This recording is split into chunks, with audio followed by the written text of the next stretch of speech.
unprecedented storm that caused unforeseen damage to our shark tunnel and tanks. The life support systems and all electrical were destroyed. It was engulfed with 27 feet of water. If you look up to the building on your right, you'll see the marked flood lines from the last two major flood events. Pretty amazing, right?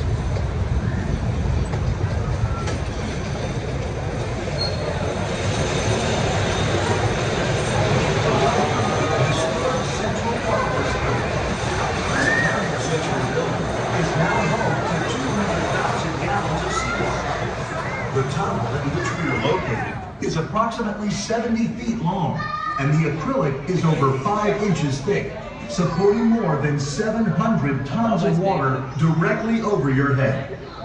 There are several different species of sharks swimming around us.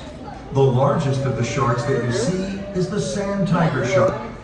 These sharks are 10 feet long and weigh over 200 pounds. They are found worldwide and are identifiable by their numerous rows of sharp teeth.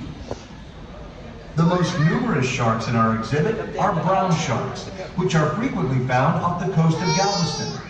The brown sharks that you see here are approximately 5 to 7 feet in length and are the most aggressive feeders in the exhibit. It is a common misconception that sharks need to constantly move. However, you may notice some sharks resting on the bottom of the exhibit.